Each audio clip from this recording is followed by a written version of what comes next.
Welcome to all of you and my platform PNP one day exam target. आप लोग भावी शिक्षक हैं, इसलिए आप लोगों का भावी शिक्षक की तरह हमारे प्लेटफॉर्म पे आपका स्वागत है। फ्रेंड्स, इस बात का मुझे खेद है कि मैं आपको एज पर शेड्यूल क्लास नहीं दे पा रहा हूँ, क्योंकि थोड़ा सा टेक्निकल इश्यूज और इलेक्ट्रिसिटी प्रॉब्लम चल रही है। और जैसा आप लोग जानते हैं, लॉकडाउन पीरियड में मैं कुछ इनोवेटिव और कंस्ट्रक्टिव कुछ कर भी नहीं पा रहा हूँ, इसका मुझे बहुत ही खेद है। हाँ, पर मैं ये है कि क्लासेज स्टार्ट कर रहा हूँ उस शेड्यूल पे नहीं तो, लेकिन क्लासेज आपको मिलेंगी। नहीं 3 तो 2 क्लासेज, एटलीस्ट 2 क्लासेज तो आपको देता ही रहूंगा। हाँ, इतना है कि मैं सिलेबस किसी न किसी तरह से पूरा कराऊंगा टाइम पे। दूसरी चीज ये है कि आप लोग थोड़ा सा धैर्य रखेंगे मेरे साथ और पूरा सहयोग देंगे मुझे अपना। दोस्तों, मैं जो भी क्लास पढ़ाऊंगा उस क्लास को, जैसे मैं उसका खुद का नोट, हैंड रिटन नोट रहेगा, उसको मैं टेलीग्राम चैनल पे अपलोड कर दूंगा। आप जाके टेलीग्राम चैनल से वहां से डाउनलोड कर पाएंगे। सो आप लोग सभी लोग टेलीग्राम चैनल को डाउनलोड कर लीजिए और उसको PNP one day target exam search करके वहां से अटैच हो जाइए, ताकि आप लोगों को मैं जैसे जो चैप्टर मैं पढ़ाऊंगा, चैप्टर खत्म होगा तुरंत उसका नोट आपके लिंक में अटैच हो जाएगा। ठीक है दोस्तों, तो इसलिए आप लोग टेलीग्राम चैनल को डाउनलोड कर ले और उसका व्यवस्था बना लें। आइए आज पढ़ते हैं। जैसा आज इन्वायरमेंट की एक क्लास है और इन्वायरमेंट में मैंने आपको सब्जेक्ट सिलेबस क्या है वो पूरा डिस्कस कर दिया था, कैसे पेपर आते हैं। तो आइए आज उसका पहला चैप्टर पढ़ते हैं, सजीव एवं सजीव जगत। दोस्तों, सजीव किसको कहते हैं? सजीव किसको कहते हैं? जिसमें जीवन होता है। जिस भी चीज में, जिस भी पदार्थ या अवस्था या जिस भी प्राणी में या जिस भी वस्तु में जीव है, जिसमें जीवन है, वो क्या है? सजीव है। चाहे वो पेड़ पौधे हो, चाहे वो जंतु हो। पेड़ पौधों में भी जीवन है क्योंकि वो सजीव होने के कुछ प्राथमिक लक्षण को प्रदर्शित करते हैं। उसी तरह जंतु भी जीवन है। कैसे जानते हैं? क्योंकि वे जंतु होने के कुछ लक्षणों को प्रदर्शित करते हैं, ताकि वो सजीव हैं। तो आइए देखते हैं कि सजीवों के क्या लक्षण जिससे हम पहचानते हैं कि वे सजीव हैं। वैसे सजीव होने के लिए बहुत सारे लक्षण होते हैं, पर कुछ प्राथमिक लक्षण बहुत ही कॉमन है जो आपको दिखाई देंगे। पहला लक्षण होता है भोजन करना। जो भी सजीव है वो भोजन करता है, चाहे वो पादप हो चाहे वो जंतु हो। पादप जो होता है वो भोजन करने की उसकी प्रक्रिया दूसरी है, वो प्रकाश संश्लेषण के माध्यम से अपने भोजन को बनाता है। जब मैं पादप पढ़ाऊंगा, पादप जगत, तो उसमें आपको पूरा प्रकाश संश्लेषण कैसे होता है, भोजन कैसे बनता है, उसमें सेलुलोज की क्या भूमिका होती है, कार्बोहाइड्रेट कितना होता है, कैसे होता है, कार्बन की क्या भूमिका होती है, उस तरह से मैं आपको पूरा बताऊंगा। अच्छा, उसमें न्यूट्रिशन जब पूरा पढ़ाऊंगा तब, और प्लांट मार्कोलॉजी होता है पादप जगत, तो बताऊंगा उसको। लेकिन ये उसकी यहाँ पे आवश्यकता नहीं है। हमारे सीटेड पॉइंट ऑफ व्यू से जो महत्वपूर्ण होगा उसी को हम लोग नोट डाउन करेंगे, ताकि हम लोग कम समय में अधिक से अधिक अच्छा से अच्छा सीख सकें। दूसरा लक्षण क्या होता है? दूसरा लक्षण ये होता है कि सजीव श्वसन करते हैं। चाहे वो पेड़ हो, चाहे वो मनुष्य हो, चाहे कोई अन्य जीव हो, वो क्या करते हैं? श्वसन करते हैं। तीसरा लक्षण होता है वे उत्सर्जन करते हैं। उत्सर्जन क्या होता है? उत्सर्जन का अर्थ होता है कि जब हम ऊर्जा, भाई हमें चलने के लिए ऊर्जा चाहिए, ऊर्जा कैसे मिली हमको? भोजन से मिली। लेकिन जब भोजन हम बना लेते हैं तो जिसके द्वारा जो भोजन के द्वारा हमें ऊर्जा मिलती है, उसी भोजन में कुछ ऐसी चीजें उपलब्ध होती है जो हमारे शरीर के लिए हार्मफुल होती है, नुकसानदायक होती है। तो वे अवशिष्ट पदार्थ कहलाते हैं। क्या कहलाते हैं? अवशिष्ट पदार्थ, वेस्टेज आइटम। तो उन वेस्टेज आइटम को हमारा बॉडी जो है एक्सक्रीट कर देता है, बाहर निकाल देता है। ठीक है, तो जो हमारे शरीर से बाहर निकल जाता है उसको कहते हैं उत्सर्जन। क्या कहते हैं? उत्सर्जन होना, अलग हो जाना, शरीर से बाहर हो जाना। अब जैसे हमारे शरीर से पसीना छूटता रहता है, तो ये क्या है? जो हानिकारक तत्व होते हैं वो शरीर से बाहर आते हैं हमारे स्वेदरंध्रों से। हमारे जो बाल होते हैं उनके जो बीच में छिद्र है, उनसे पसीने बाहर आते रहते हैं। हमारे यूरिन का डिस्चार्ज होना क्या होता है? ये जो पानी पीने के बाद जो पानी खराब होते हैं यूरिन डिस्चार्ज करते हैं, जो केमिकल बचते हैं उनके साथ मिलके। तो इस तरह से जो हार्मफुल चीजें होती हैं उनको निकालने का काम उत्सर्जन कहलाता है। तीसरा लक्षण होता है उद्दीपन के प्रति अनुक्रिया करना। जितने भी सजीव होते हैं वे उद्दीपन के प्रति अनुक्रिया, मतलब यदि कोई भी उनके साथ क्रिया की जाए तो कुछ वो निश्चित लक्षण के साथ प्रतिक्रिया प्रदर्शित करते हैं। पौधों की बात करें, छुई मुई का पौधा आप लोगों ने सुना ही होगा। छुई मुई के पौधे को छूने पर वे तुरंत जैसे लगता है कि शर्मा गई हो और वे इसके जो पत्तों के जो खुले द्वार होते हैं वो बंद हो जाते हैं। सूरजमुखी का पौधे का नाम सुना ही होगा। सूरजमुखी का फूल सूर्य जिधर जिधर मूव करता है फूल उसका उधर उधर मूव करने लगता है। तो सूर्य के मूव करने की क्रिया उद्दीपन तथा उसके साथ साथ फूल को मूव करने की क्रिया प्रतिक्रिया कहलाती है। आइए प्राणियों, जंतुओं में, कीटों में देखते हैं। अक्सर आपने सुना होगा दीपक जले नहीं कि कीड़े मकोड़े आ जाते हैं। आपने देखा भी होगा इस समय तो कीड़े आ भी रहे हैं बहुत तेजी से जहां बल्ब जल रहे हैं। ये क्या है? प्रकाश के प्रति उनका एक अलग तरह का अट्रैक्शन होता है। प्रकाश उद्दीपक की तरह काम करता है, इम्पल्स करता है उनको, ठीक है, स्टिमुलेट करता है उनको, और कीड़े पहुंच के अपनी प्रतिक्रिया करते हैं। ये क्या है? उद्दीपन के प्रति प्रतिक्रिया। बहुत तेज धूप है, हमारे हाथ पे धूप आई, सूरज की रोशनी आई, हम क्या करते हैं? हाथ को हटा लेते हैं, अंदर कर लेते हैं। यदि घर में है तो घर की खिड़की से धूप आ रही हो तो हम हटा लेते हैं हाथ को, धूप लग रही है। ये क्या है? ये हमारे उद्दीपक के प्रति अनुक्रिया है, ठीक है।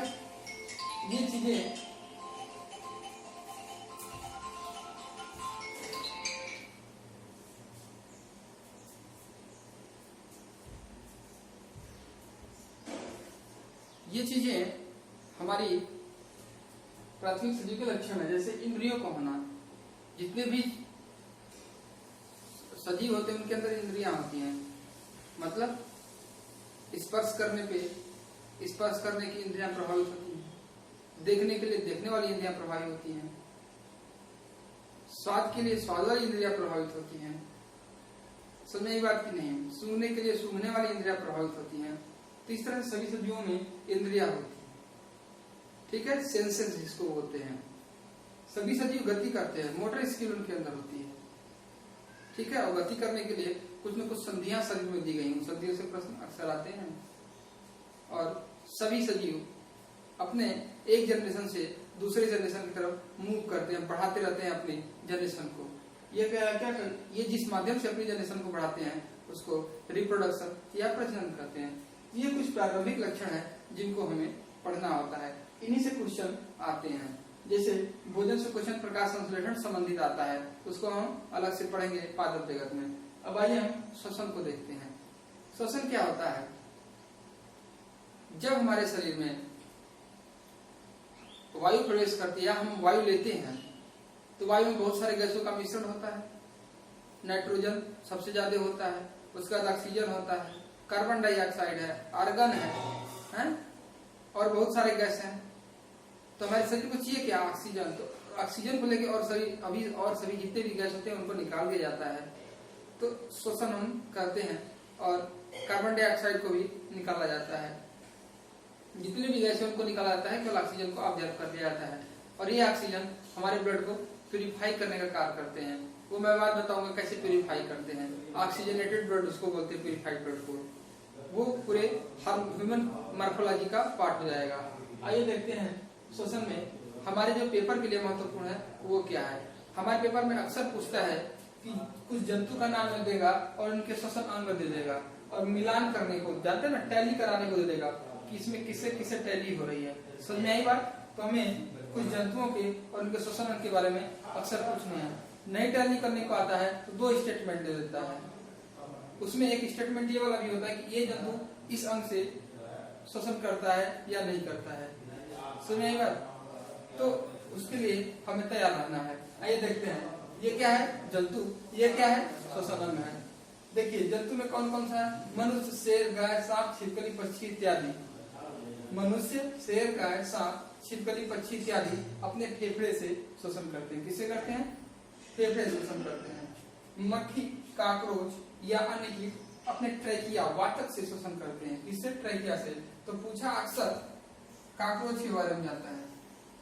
कि कॉकरोच किसे शोषण करता है। इसमें अक्सर पक्षी और छिपकली के बारे में पूछा जाता है और सांप के बारे में, क्योंकि मनुष्य शेर गाय तो आसान है, सब लोग जानते हैं, लेकिन छिपकली सांप और पक्षी के बारे में थोड़ा कंफ्यूज हो जाते हैं हम लोग। इसी तरह मक्खी कॉकरोच या अन्य कीट में कॉकरोच के बारे में पूछता है कि अपने ट्रेकिया से वो शोषण करते हैं। केंचुआ किससे करता है? केंचुआ अपने स्किन से, अपनी त्वचा शोषण करता है। ये प्रश्न आ चुका है। केंचुआ किससे शोषण करता है? अपनी त्वचा से शोषण करता है। मेढक देखिए, मेढक जो है बाहर भी रहते हैं, मतलब जमीन पे भी रहते हैं, स्थलीय भी होते हैं और जलीय भी होते हैं। तो मेढक तो दो चीजों से शोषण करते हैं, एक फेफड़े से शोषण करते हैं जब वो बाहर रहते हैं, और जब जलीय अवस्था में होते हैं स्किन से, त्वचा से शोषण करते हैं। तो मेढक अपने फेफड़े और त्वचा दोनों से शोषण करते हैं। तीसरा ऑक्टोपस। ऑक्टोपस के बारे में अक्सर पूछता है, क्योंकि मछली के बारे में तो हमें पता है कि ये गिल्स या क्लोन से शोषण करते हैं, पर ऑक्टोपस के बारे में हमें जानकारी नहीं होती है। तो ऑक्टोपस किसे शोषण करता है? तो ऑक्टोपस अपनी गिल या क्लोन से शोषण करता है। इस तरह वेल या डॉल्फिन। अब वेल देखिए, मछली अलग और वेल और डॉल्फिन को मैंने अलग लिखा है, जबकि ये मछली की प्रजातियां ही हैं, पर इनमें कुछ अलग विभिन्नता होती है, इसलिए अलग से लिखा गया। क्या विभिन्नता होती है? ये स्तनीय होती है, मतलब ये दूध पिलाती है अपने बच्चों को। ये अंडाई भी नहीं होती, जराई होती है, मतलब बच्चे को जन्म देती हैं। तो इनकी बाद में मैं बात करूंगा अभी। लेकिन वेल और डॉल्फिन कैसे सांस लेती हैं? फेफड़े और नासा द्वार। किससे लेती हैं? फेफड़े से और नासा द्वार। देखते हैं डॉल्फिन या वेल कुछ समय के लिए बाहर आती हैं, शुद्ध वायु लेती हैं, वो वायु से अपने फेफड़े से कुछ शोषण करती हैं, फिर नासा द्वार या वातछिद्र से शोषण करती हैं। तो आपको फेफड़े और नासा द्वार दोनों याद रखने हैं। फिर से आते हैं, मनुष्य, गाय, शेर, सांप, छिपकली, पक्षी इत्यादि अपने फेफड़े शोषण करते हैं। मक्खी, कॉकरोच या अन्य कीट अपने ट्रेकिया या वातक शोषण करते हैं। केंचुआ अपनी त्वचा शोषण करता है। मेढक फेफड़े या त्वचा से। ऑक्टोपस गिल या क्लोन से, मछली गिल या क्लोन जानते ही हैं। ऐसे ही वेल और डॉल्फिन फेफड़े, नासाद्वार या वातछिद्र से शोषण करते हैं। ठीक है, तो ये रह गई जंतुओं के शोषण और शोषण अंग की बातें। आइए कुछ और महत्वपूर्ण बातें जो आपकी परीक्षा के लिए जरूरी है जानते हैं।